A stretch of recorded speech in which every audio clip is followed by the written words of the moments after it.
Ngiyanibingelela nonke ababukeli be-Black Life TV kuphi nakuphi la kufika khona lo mbukiso. Igama lami nginguStufuza Dlangamandla Zulu. Le show lesibiza ngokuthi izigameko zempilo. So today ngivashile ubhuti wami ozongichazela kabanzi ukuthi ingabe bamgila ngani.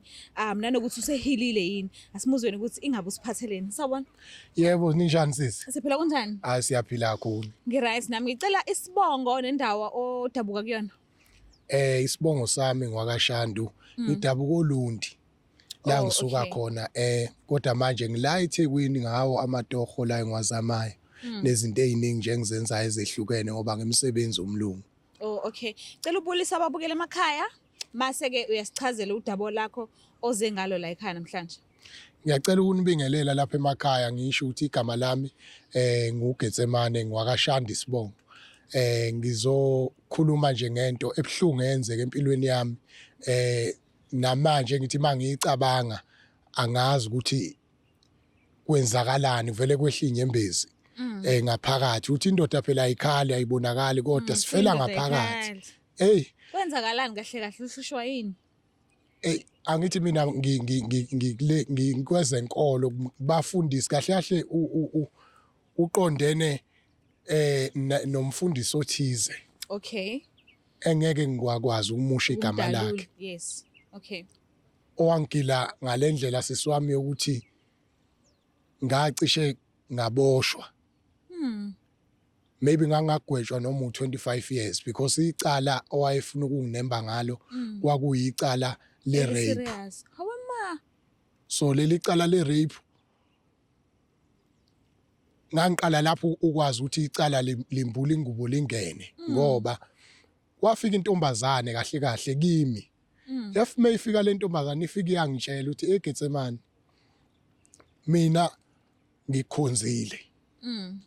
Kodwa mina angiyibona le ntombazane ukuthi vele inawo ama feelings ami. Oh okay. Kodwa yona mayifika kimi ifika ithi hayi Getsemane mina ngikhonzile. Ngeke ngakutshela makwenzeka into embi noma kuzokwenzeka into embi empilweni yakho. Lalela ke Getsemane kunomfundisi ongithenge ngo10,000 ukuthi angilale nawe mangiqeda ukulala nawe bese sengiyoreporta irape. Kodwa Nkosi yami. Ngiyayibuza ke intombazane mina ngithi why umfundisi efuna ezekhiphe ngisho imali ukuthi mina ngihambe ngiyoboshela icala elibucayi kangaka le rape. Ithi intombazane no wena usaba ukuthi wena ngoba ufuna imali yakho kuyena wangakunikeza and wanginika ngesikhathi sekuthanda yena wagcina nilwile nakhona before akunike wena umthembisa ukuthi uzohamba umshiye. So yena ubona ukuthi ekuhambeni kwakho wena uzodalula imfihlo yakhe ngoba ubusuhambe naye isikhathi eside and uqala kwento yakhe ukuthi iphakame ngoba esesondele eduze kwakho. Ngathi mina ilokho kuphela sisiwami wathi no ilokho nje kuphela wathi ucela ukuthi ngize kuwe ngikusajuse ngilale nawe and then uyobe esengikhokhela 10,000. Hayibo. Mangimbuza ukuthi why wena ungenzela ifavor uyabonga ngoba nami ngiyabuza ngithukile nami sisingaleso sikhathi hayibo umuntu uzongenzela ifavor lo muntu akangazi kwaye nalomfundisi umbone ngami ngoba sisuke naye endlini saye enkonzweni nalo sisi umakhelwane kwaye nalomuntu umbone wayangenzela ifavor lo sisi uyangitshela hayi no mina njoba ngikhonzile ngiyabona ukuthi lo mfundisi ungenza cheap. Ubona ukuthi mina ngabophisa umuntu ngenxa yo10,000. So ngase ngithi ngiyabonga sisiwami ukuthi ungenzela ufefe lokuthi ube neqiniso lokuthi ufike kimi uzongitshela into efana nale. Ngitshethi ke ngamshiya lo mfundisi. Awubonisanga ukuthi intombazane yakutshela ukuthi kwenze uyayithunyiwe. Kuze kube manje akazi ukuthi ngiyazi. Yena uyitshela nje ukuthi uhlakaniphile namanje ngoba vele mekuthiwa ngiyakutshela sisiwami izinto eziningi uzenzile ezigameko phambi kwami. So kahle kahle yena uyitshela uhlakaniphile. Uyabo. Mhlambe ungamasu usisi nje fahla bezinjani lezo igameko lezo? Ubenzani kahle kahle? Ezinye zezigameko obezenza lo mfundisi ubenokuthi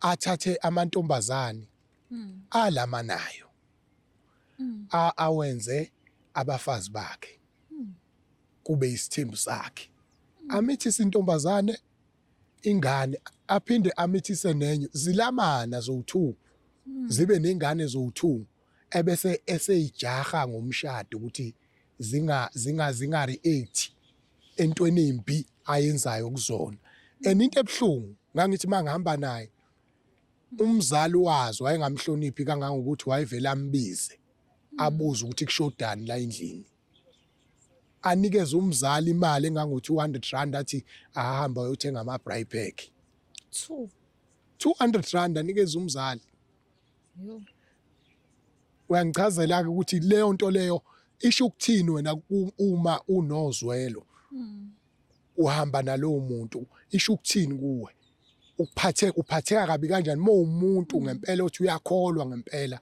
okholwayo mina ngiyakholwa sisiwami.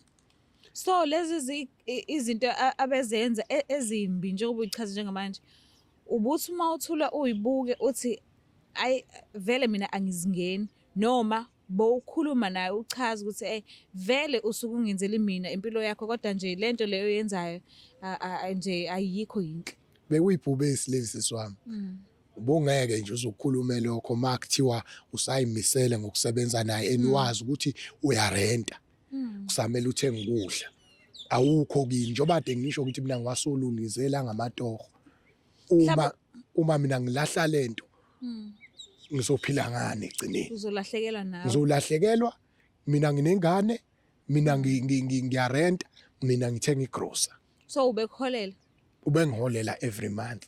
Oh okay. So bengelula ngempela ukuthi nje ngingavele ngikhulume naye isinomi kanjani hayi ukuthi bengimesaba bengamesabi ngoba njoba ngisho ukuthi ngesikhathi ngifuna imali yami ngaya kuyena ngafika ngamtshela ngathi ngicela imali yami nje leyo nto le iyodwa wayibona ukuthi ngempela methi lo uzongishiya kusho ukuthi uzongishiya ngempela and futhi uzokhipha imfihlo zami shuthi lapha eyakhona kanti mina angiyena umuntu onjalo kahle wayengasaholeli wayengasangiholeli kwase kuyisikhathi singanani kwase ku3 months engangiholeli nje sidalo and the time kade engasakholeli mhlawumbe ububona indlela aphila ngayo ukuthi okay mhlawumbe ikhona indlela ethola ngayo imali kuyikona ukuthi akafuni ukholela wena noma ibingangeni yona hayi mhlawumbe ubekudelela ngokuthi angakholeli bekwenzakalani bekufona intombazane phambi kwethu oba bewumuntu obekhonza amantombazane bekufona intombazane phambi kwethu ithi intombazane ifridge ilifile ifuna ifridge endlini ayifakele 2000 rand phambi kwethu how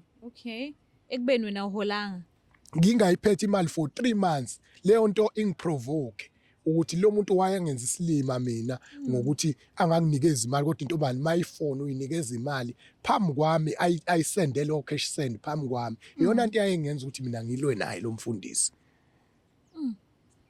lento yayicika izicike ngisho abantu esasinabo emotweni ngoba kwangemina ngedwa ngakusuke ngaholile babe baningi abantu abangaholile kodwa kumanje lo mfundisi lo mangikhuluma nje into yakhe ayisekho nje wayephezulu kabi ngalesa sikhathi ngenxa ukuthi wayedlala ngethuba into yakhe ayisekho mhlawumbe into eyenzeke eminyakeni emingaki kusuka manje lento into eyenzeke mhlawumbe ngo2017 all right and usanali ibandla usakhonzisa isekhona ibandla but indlela aqala ngayo ngisho umuntu ongakholwa uyabona ukuthi no lo muntu lento wayeyenza kusho ukuthi kwakuyinto engekho kanti lo muntu wayenesiphiwo kuyisona ukuthi waganga ngaso thina sasimazi ukuthi isiphiwo sakhe sikhona real but inkinga ukuganga ngabantu kudlale kuba nezinyembezi zabantu ziyamudla umuntu noma ngathi unemali engakanani zikudla ziqede uthi nyawo phele. So usisike sefikile kuwena ezokuxwayisa ukuthi uthunyiwe ukuthi akenze into esongo bona kuzonikeza u10k kusuka lapho ke waqhubeka nomfundisi noma wabusuhlala ekhaya wamduba mhlawumbe waphindela ekhaya ngoba vele wayengasakhokheli and awunayo imali yokurenta ukwenzakalani ngelanga mina ngafuna ngale imali yami kwakuyilanga engangigcina ngalo. Oh okay. Ngoba kahle ngangingengedwa ngangino keyboard player ngalelo langa. So naye wayefuna imali yakhe ngalelo langa. Salwa naye wayikhipha imali ngoba kwayena lo mfowethu lo wayesefuna ukubiza abantu bakubo ukuthi basothe lo muntu. wakhipha imali ya keyboard player imali nemali yakho. yami wayethi ngeke azayikhiphe. Samtshela sathi ngeke uzulunge ngoba namhlanje lamanqama. Uyabo? So wayigcina ikhiphile. Uyabo ukeyboard player ngamkhuza mina esefuna ukubiza abantu bakubo. Vele abaziwayo ukuthi bayingozi. Ababethi bazomsetha vele. Ngagcina mina sengithi hayi ndoda ake silinde lo muntu ngenhlahla kwaqhamuka elinye iphoyisa. Okay. Uyabo owayehlangene nalo. Watshela ukuthi alikhiphe thina ngaphandle thina sizolwa naye sizigebengu thina. Wasenza abantu engathi sabantu nje angabazi sidala abaqala namhlanje. Uyabo? Phambi kwabantu. Egcineni iphoyisa lamtshela athi ngeke izilunge lento oyenzayo labantu bazoya emaphoyiseni negama elikhulu kwedlula bona. Kuzokonakala angconti ibona abanegama elikhulu kwedlule lakho. Uyabo? Wambonisa ukuthi akhipha imali. Sathola imali sashaya sachitha siphindanga sabuya kuyena. Imali nje le ayikhipha. Akuyona nemali 5,000. 5,000 wayihlulwa nje ukunikeza 5,000. Mangithi akuyona nemali kuye ngoba waye umuntu owayemillionaire. Oh, macopho kusala. Yes. UNkulunkulu wami. So mase umgcina ngaleso sikhathi akwazi ukuphinda ubheke emuva. Akuphindanga And naye akazaza kulandelele. Mhlamba kufonela kushela ama text mhlamba abonise ukuthi ngoba ziningi igameko wazenza emva kwalokho akanandaba akanankinga futhi yena ngoba umenzi uyakhohlwa umenziwa akakhohlwa. Ugeli ke lo owakuthiphisa wawusugcina phi naye uphi yena kumanje? Uselokishini uhlala kwaMashe elokishini. Uselokishini uhlala kwaMashe. Awukazi umshele. Hayi akaze ngimshele. Ayakazi kwakungekho nje futhi nalokho wonga yena ngalapho. Yena angangimbona unayo leyo nto.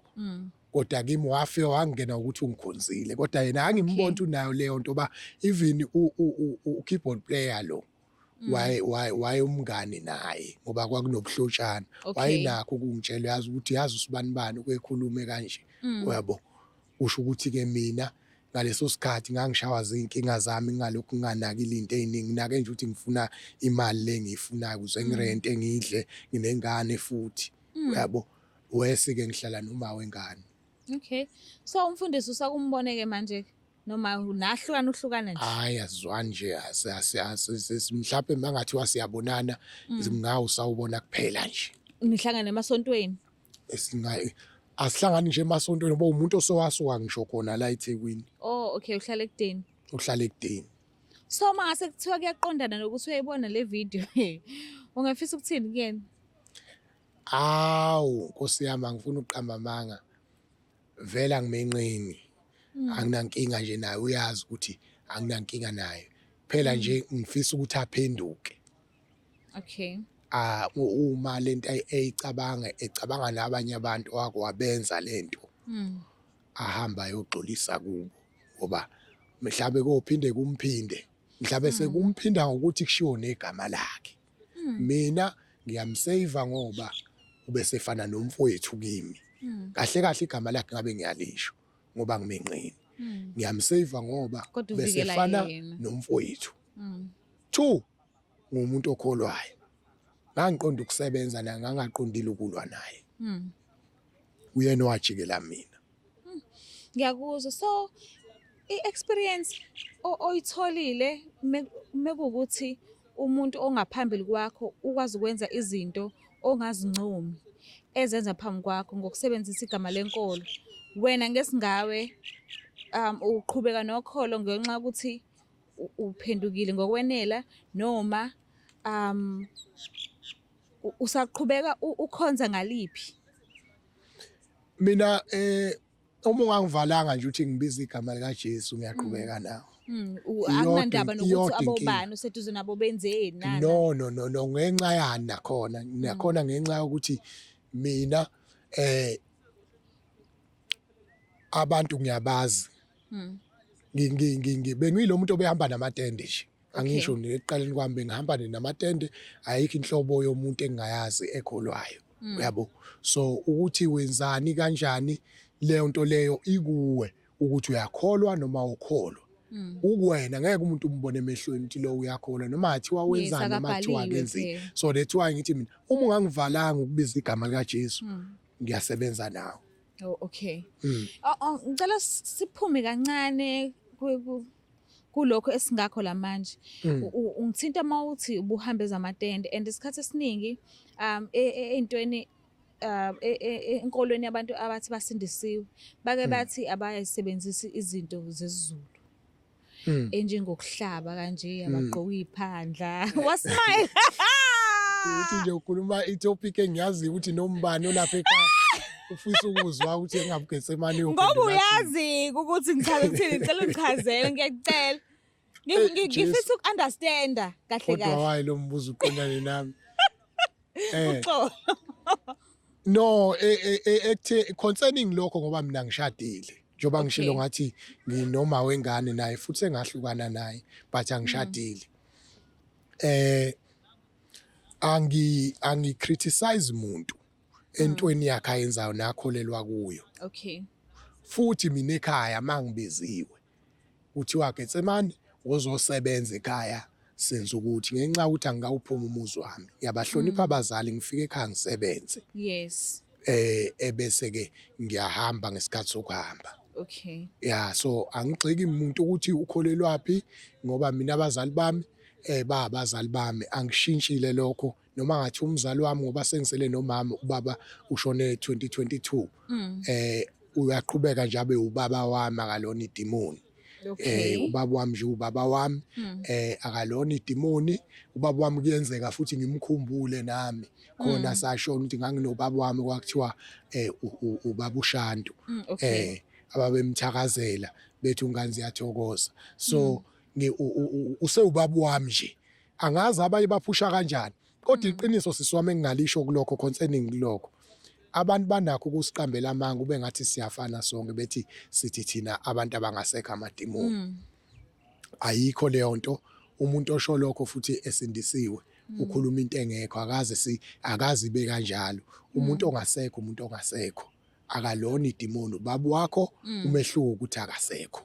Uyabo uma kubaba wakho ophilayo ubaba wakho umehluko ukuthi ukhona but le idimoni lilethwa usathane nje ukuthi lingene ngaphakathi kuwe likwenzisa izinto ezirong. Leyo nto ke thina esikholela ukuthi idimoni ilento engena ngaphakathi kuwe umoya omubi bese kwenzisa izinto ezirong hayi umuntu oseshonile noma usefile. Ngiyaku-understand mayelana nalaba ke abathi bona abazenza izinto ezizulu abahlabi bayigqoka iphandla but uzwe impukane ezihlaza zichaza ukuthi ngazuthi iphandla zabo bayifaka la zingaveli la ababazi nje sebegqoke kahle ama-vest bayachaza ukuthi abanye bayebasho ukuthi hawu umfundisi thizeni uhlezi ethi usindisiwe akahlabe akenzi lutho yesiZulu but sihlangane naye enyangeni uthatha imithi so wena uyithatha kanjani lento le is it true noma abantu mhlambe basuke bethi nje hayi bafuna ukucindezela noma engayifihlanga iphandla zakhe uma eyifihlile noma engayifihlanga eyifihla noma engayifihlanga uthi ngithatha kanjani uma ngabe eyifihla kodwa anikeza abantu ukuthi asibhekeni kuNkulunkulu kuphela asingazenzi izinto zezulu uthini kuloko uthatha kanjani lokho? Angithi la ngena khona ke siswami lento ethi mina angimcheck umuntu ukuthi ukanjani.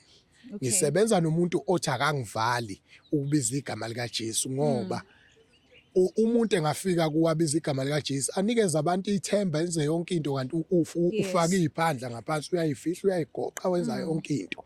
So uma wena uzophika ngokuthi lo angimbone enzani lo angimbone enzani ilakho noduka khona ngoba umuntu kahle uNkulunkulu kuphela oyombonayo ukuthi lo ukholwa ngokweqiniso lo akakholwa ngokweqiniso. Yebo ilapho nje impela la ngibambe khona mina ukuthi mawuthi awungivali ukubiza igama likaJesu ngihamba nawe Sisonke yes no ngiyaku-understand ngicela ukubuyela endaweni ngalo sisi-ke oye waphumela obala ukuthi ngikukhonzile mina ngithenga umfundisi so uzonginikeza i-10K ukuthi angilale nawe ngivuke ekuseni ngihambe ngiyoreport ukuthi wena ungidlwengulile. Yena-ke mase kuthiwa kuyenzeka uyaqondana nale video le, ungafisa ukuthini kuyena ngokuthi angakwenzi lokho athengelwe kona umfundisi because kwakusezandleni zakhe phela. Wayengenza noma yini. Kodwa yena wakhetha ukuthi no angayenzi i-wrong lento le. Angifuni ake ngivele ngimtshele iqiniso ukuthi azi ukuthi lo mfundisi uzizwa kanjani ngaye. Yabona lapho ngakhumula ngisho izibuko ngenxa ukuthi sesikhuluma ngento eserious yenziwa umuntu oba ngaba ngikho phambi kwakho la. Ngaba ngikhuluma nawe. Yes. Ngabe ngikhuluma nje ngabe ngisejele ngifaswe ngamaketango nozankosi ukuthi mina ngirape umuntu kungazange ngimrape. Lapho kugcwele abantu emajele abangenzanga lutho ngenxa yazo lezi zigameko. Angisho ngithi sisiwami lapha ekhaya lapho khona ngiyabonga kakhulu. Ngiyabonga kakhulu into owayenza kimi wangenza umuntu namhlanje ngiqhubekile nempilo. Impilo ingibekela ngibeke khona. Ngenza umculo wegospel lento yayizongi-affecta ngendlela eyisimangaliso. Ngisebenza nabefundisi kumculo wegospel bangibiza ngoGetsemane udumile. Ngisebenza nabefundisi abadumile. Ngiphinde ngisakaze eindaweni.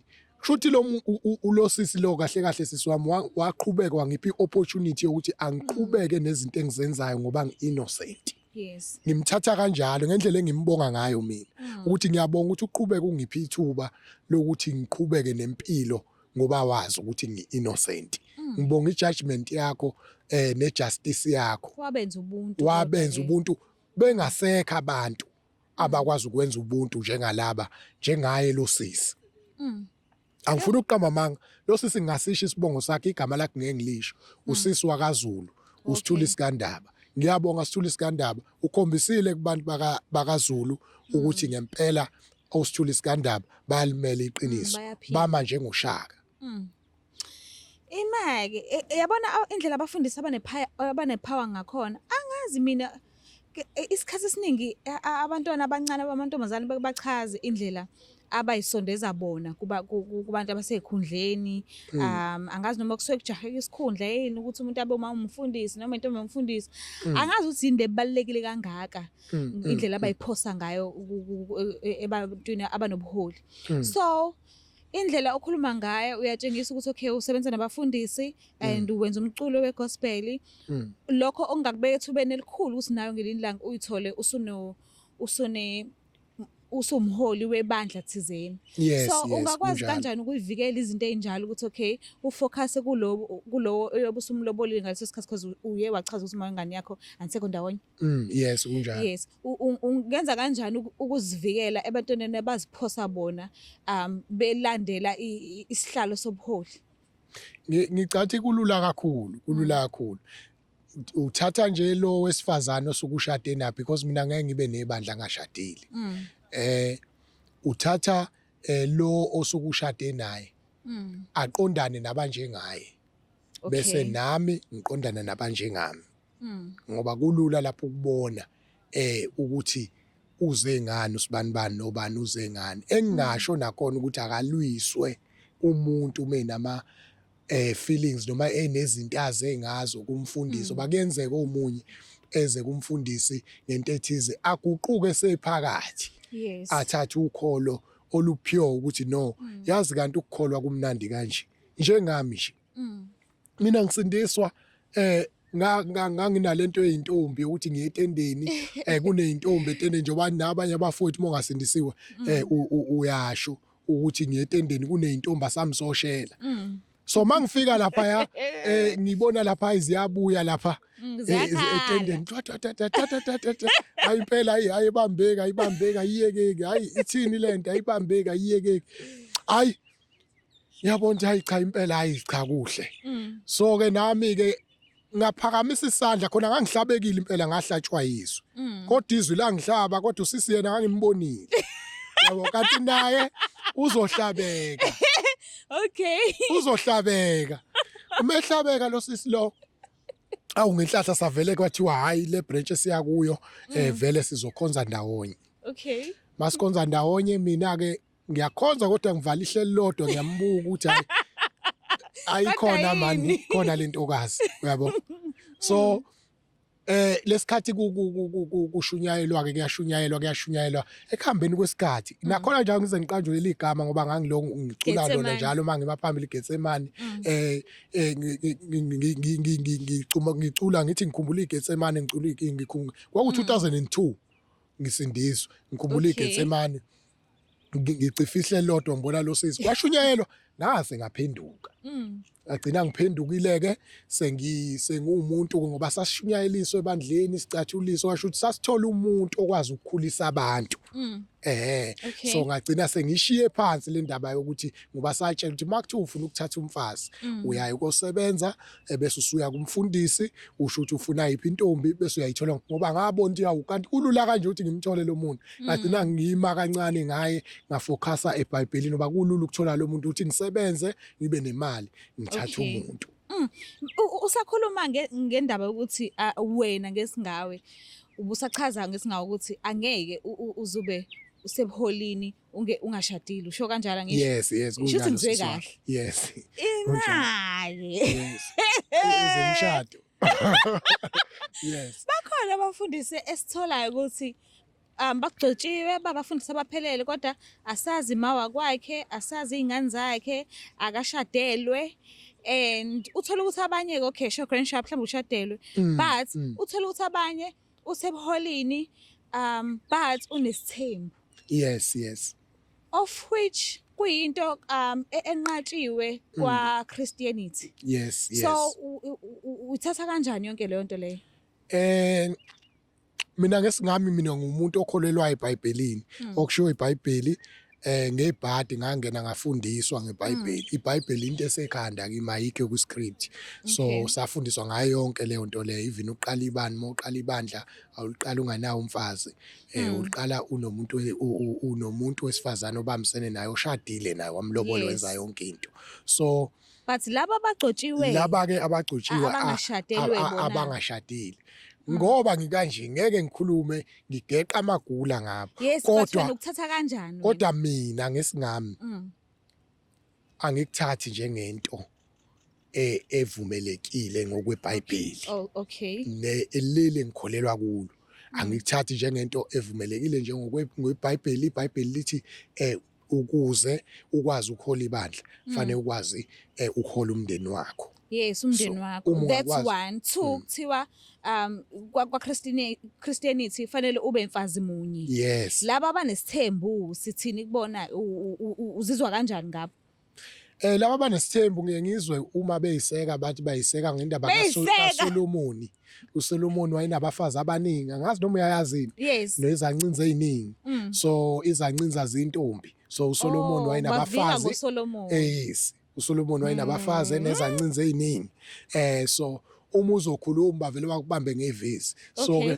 ke mina ngiyaye ngithule bese ngithi ke kuyayiwa kwamfana kwamfana ke Ngiyakuzwa. ila khona kuzobe sekulokhu sekudalulwa yonke imisebenzi uthi le ndaba kaSolomoni yayingakuphi ngoba kuneTestament elisha neTestament elidala so kunezinkulumo eziphambanayo lapho uthi iTestament edala alikhulumi nje bakhuluma iTestament elisha so bese bevika ngalezi zinto zoSolomoni ukuthi uSolomoni wayenezancinza enabafazi so ke ilezo zinto ke abayivikela ngazo engingasho ukuthi bayivikela ngazo but according to me angivumelani nesithembu mina ngime ekuthenini mangikholwa ngifuna ukuqala ibandla fanele ngibe nomfazi oyedwa nomfazi oyedwa abe in charge ezintweni zami ukuze ngikwazi ukumanage kahle abantu besifazane mina ngibe ngidila nabesilisa.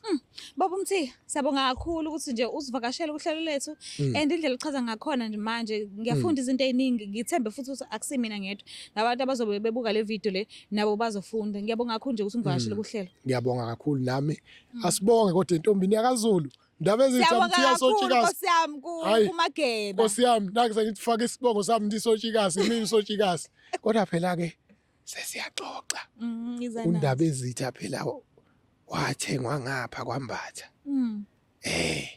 angithi nami ngundaba ezitha nabo ba undaba ezitha kodwa ngiyayithatha intombi Unendaba yaye. ashiye kanjalo siyabonga bafowethu thank you.